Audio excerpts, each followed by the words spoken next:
Welcome back to yet another one right here at Maths with Gastin. I am the one and only Gastin Mapala right here at Maths with Gastin. Today, let's have a look at question number 6, November 2022, grade 10, Maths, paper 1.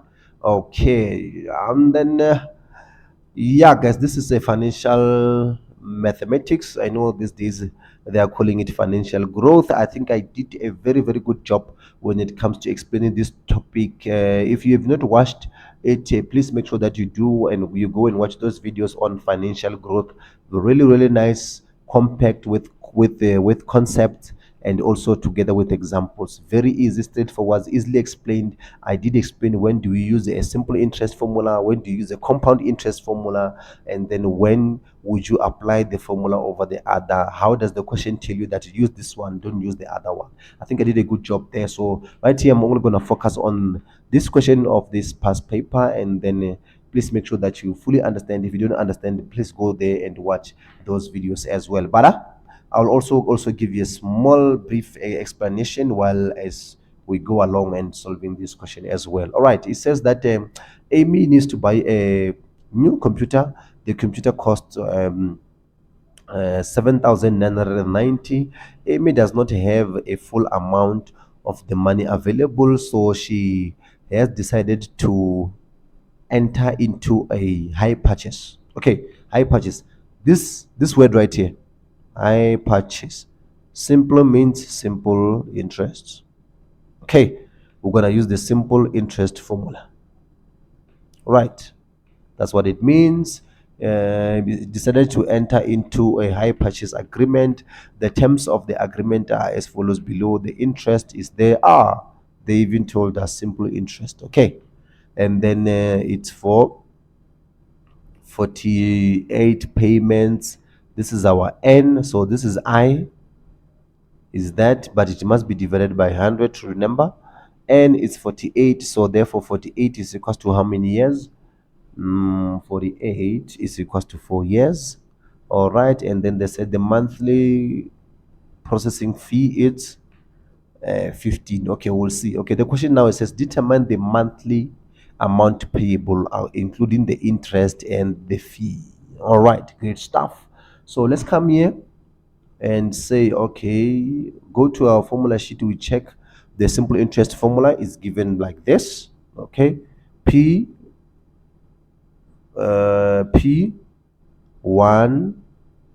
plus I times N. Okay, this is our P here, our principal value, and then 15 when you 15% when you divide it by 100, it gives us 0.15. Okay, so we're gonna come here and then substitute this into our formula sheet, into our formula rather. 9901 plus 0.15 times 4, which is our N there, close bracket. Therefore, we need to punch this in our calculator. Let me go there. It says 7990 close bracket 1 plus 0.15 times 4 close bracket. It's giving me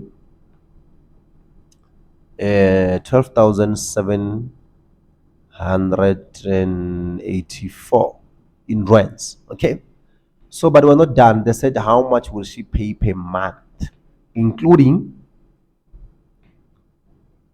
So in order for her to be able to save this amount, so how much is the monthly payment? So we're gonna come here. There's how many months?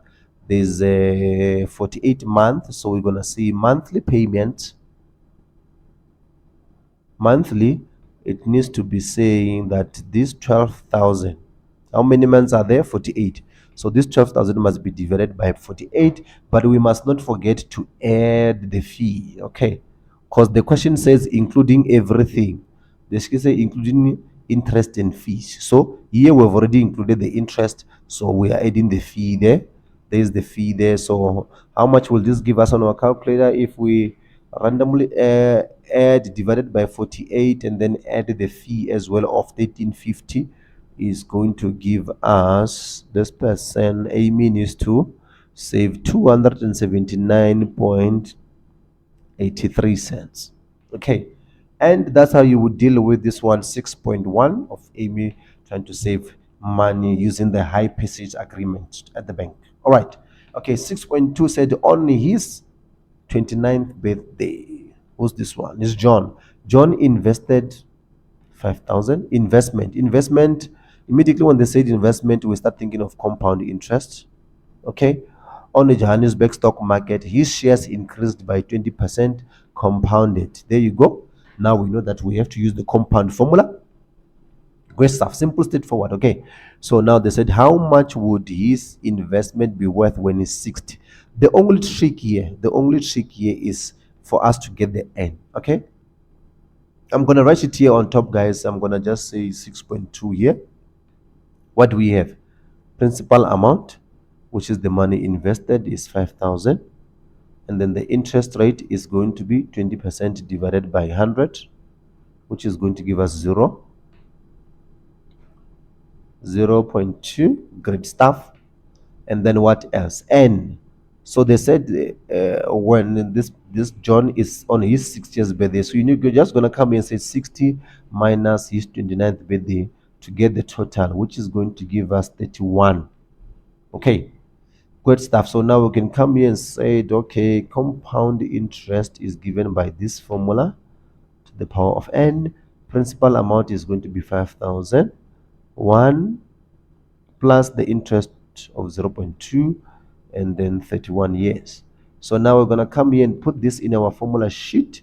We need to find out how much money will John have. John will have a mind-blowing 1,424,256.88 cents. Wow, that's a lot of money.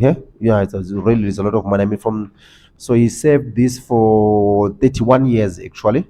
So it's a lot of money. Yeah, actually, I'm happy that I managed to pronounce that amount. I didn't sound like this other president. All right, guys, I am Gaston Mapala. I'll definitely see you on the next upload where we'll be doing question 6, November 2021.